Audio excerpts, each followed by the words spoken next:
you? Today is Monday, the 3rd of August, 2026. My name is Francisco Gaffney, and this is my daily streaming all about governance, risk, compliance, and advisory boards. Now, last week we spoke about uh, going international, how an advisory board can help you to propel your company to international markets, and which are the gaps, which are the threats, which are the opportunities, and how an advisory board can help you with all that. Now, this particular week, I would like to go into a practical side of a tension that appears in many founder-led businesses, right?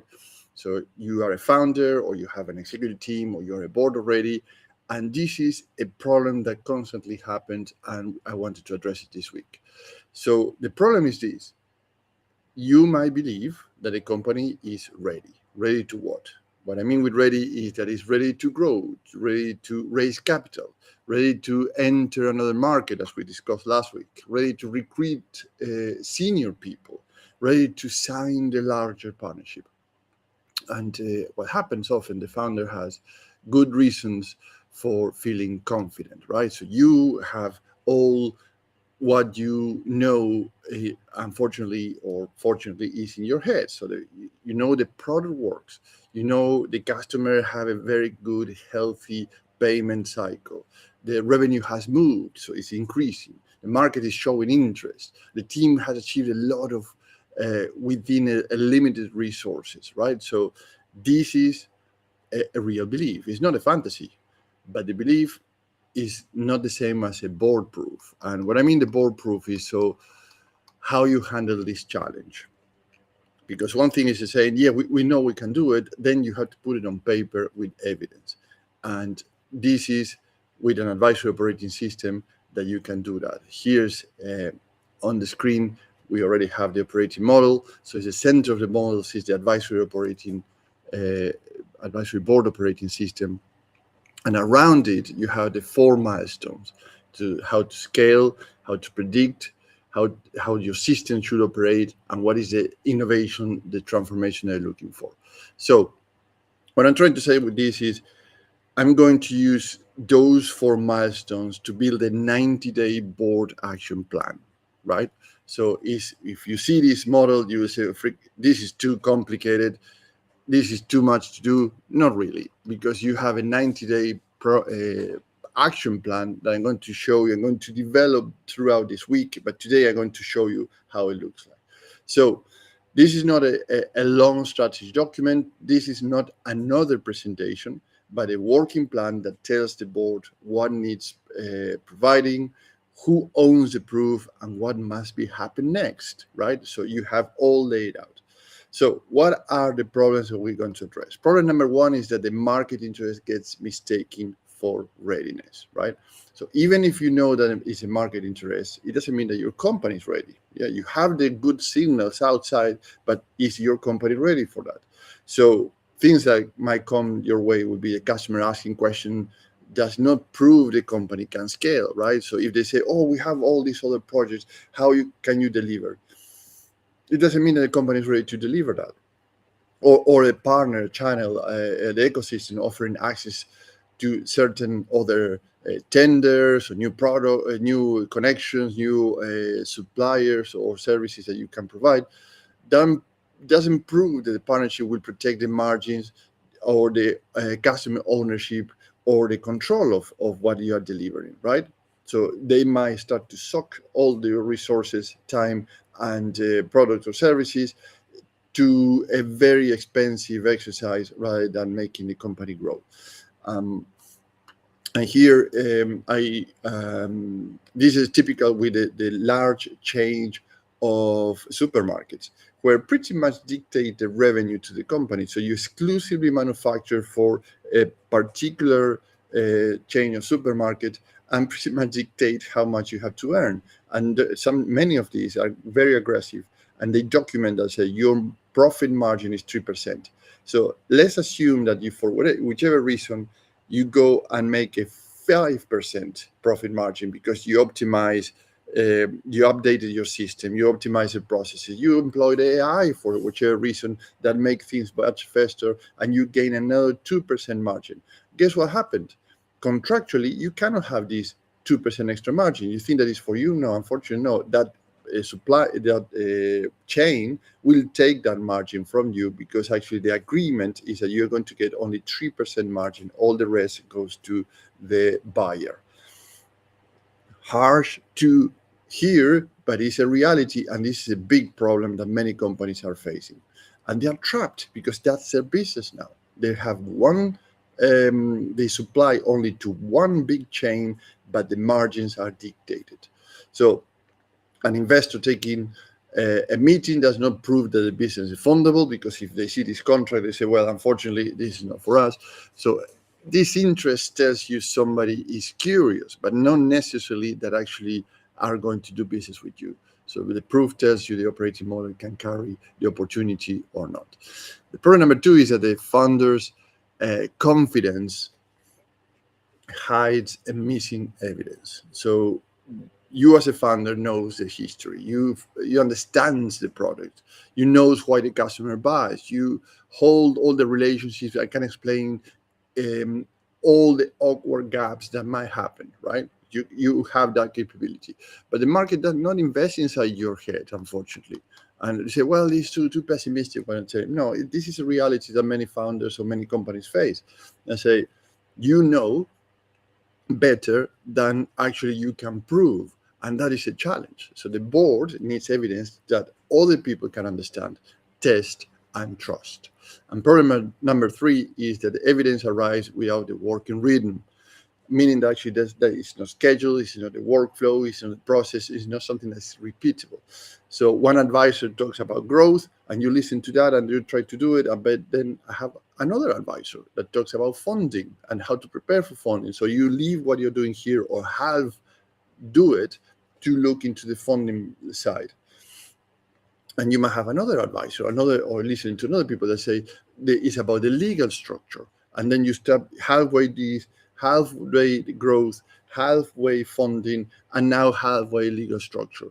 And other talk about risk, and other talk about technology. So you are halfway in everything, so it doesn't have a rhythm that actually produce something at the full capacity. So it doesn't mean the advice is not sensible or is bad, but the business does not know what comes first, and this is a big problem.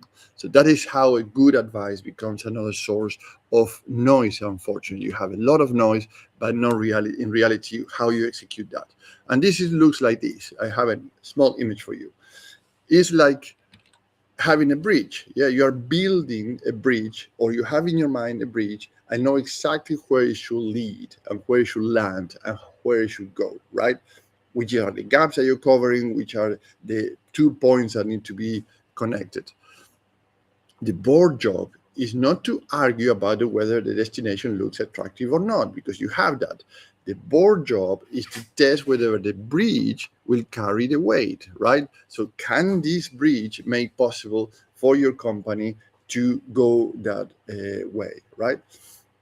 So as a board advisor, what I would propose is to consider is the following. Start with a 190-day plan built around the 4 advisory board operating system milestone, which is our model that is here. And let me explain this. On top, we have scaling, which is the commercial acceleration. Ask whether the brand, the people, and the partnerships can carry that growth, right? So this is your first step. The second, this can offer what? To understand without you explaining everything. So anybody can understand which is your brand, what do people do, and what are the partnerships doing. So do the people have the clear ownership? That's the other point. Do partnerships improve access, margin, credibility, and control without you being behind the partners all the time? So that's your commercial acceleration. Number 2 is predictability. And here you have asked, or you should ask, whether the partnerships, the revenues, and the assets create a case that capital can trust, right? So is the revenue repeatable? Are the margins clear? Remember the margins? So if you increase your margins, or those margins stay with you and not go somewhere else because it's committed to a different contract. Does the cash arrive when it's expected? Can the board prove where the assets, contracts, data, and intellectual property sits, right? So all these things are part of the predictability of your business. At the bottom, you have your systems, and this is your workflow, your operation procedures. Your It's not just IT, hardware, and software. So this is a governance, risk, and compliance, and the performance of the company that can hold under pressure. And when you see performances, it's not a KPI. Performance is the company doing what it's supposed to do at the time they're supposed to do and deliver. So are the legal and operating structure clear? Are the material risk owned? Are the controls evidence? Does the reporting show the truth or the truth quickly enough to guide a decision, right? So you have to make decisions. So do you have the reporting that shows and supports those decisions? And on the far left, you have the edge, your innovation, your transformation. And here you ask whether the performances, your strategies, and brands create an advantage that survives without you as a founder or your current executive team. And this might sound harsh to listen, but actually, this is the, let's say, the one of the big goals that you should have in your organization. So if everything's still depending on you, you'll have a very nice job. You are not an entrepreneur. You are not somebody that can detach yourself from the company, and the company still evolve. So here you will ask questions like, what makes the company different, right? What does that difference create value? What makes the company still relevant for the next 6 months, next year, 3 years? What proof shows the advantage is real, right? What still depends too much on one person, or for example, yourself as a founder, these dependencies on certain people in your organization, certain partners, or certain contracts that pretty much trap the company in a vicious circle. And a vicious circle is not a bad way. I mean, actually, you cannot get out of there, because actually pretty much you are 100% or 90% committed to one contract, and all depends on that, and how you start to diversify from that risk, if you may, is very hard. Now, let's turn those questions into a 30, 60, and 90 days plan. And I have a little design here for you to show you. It's on the screen already, and this is a plan. During the first 30 days, diagnose, right? You have to diagnose, gather the evidence, name the assumptions, find those gaps. So during the following 30 days, is a second section in the middle. Clean the biggest risk, clarify ownership, fix the weak documents, strengthen the number, tighten the controls. And on the right-hand side, on the last 30 days, which is day from 60 to 90, turn the work into something that the market can test. A board pack, a funding case, a market entry plan, a partnership case, a due diligence rooms, you name it. But there you start to get the market, you can go to market with something different. Now, here's a big thing. The sequence matters. So if it sounds like the company has ambition, but the proof is still scattered, you have a problem. So if also see everyone wants progress, but nobody owns the full route, you have a problem. So if you as a founder or your executive team is being asked to slow down when the real need is to build evidence faster, then you have a problem, because you're not slowing down, you're building evidence, and you have to keep it at the pace of the business. So that is the role of the advisory board. So you don't have to do it all yourself. This is absolutely fantastic news. So it doesn't kill your ambition. It gives you a founder, yourself, an ambition to your ambition, a structure that the board, investor, partners, and leadership teams can trust. This is the main function of the advisory board, is to free you from all these things, to give us another view on how to make your company more attractive, and prove what is in your head, in your mind, in your ideas, your vision, in the real world. So, what do you gain working with me? 3 things: business outcomes, differentiators, and risk reductions. In terms of business outcomes, is this: a 90-day operating plan that moves the company from your belief to a board proof that can go and be tested in the market in the real world. The differentiator is a rotating international advisory board that's built around the milestones in front of the company. Remember, you have 4 big milestones: your scaling, your predictability, your systems, and your age, your innovation, your transformation. So you get specialist judgment faster than hiring one executive, a lower overhead than a big consulting firm, and no talent, no team, because we can swap members every 6 months as the work changes, because things are evolving. So you don't need a talent log team. You don't need the group thinking anymore. You need people that actually are experts, have experience, and can deliver towards the milestone that you are addressing at that quarter, that semester, or that year.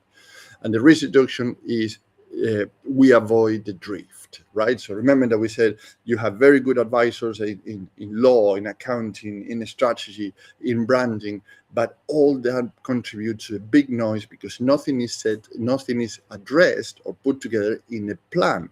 So that's the drift, because you are pulled in every direction and where you exactly are going with the things that are in your mind and you want to put in the market.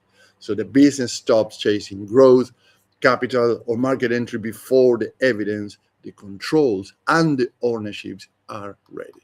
So one action you can take home today, and is doable in 30 minutes or less, is in the screen. Just do this 30, 60, 90 days visibility map, and that gives you a good idea where you're standing and where you will need to go in the coming quarter or the next 90 days. So I'll pause it here for today and reconvene tomorrow, because tomorrow we move into specifically how to commercially accelerate your business, the scaling.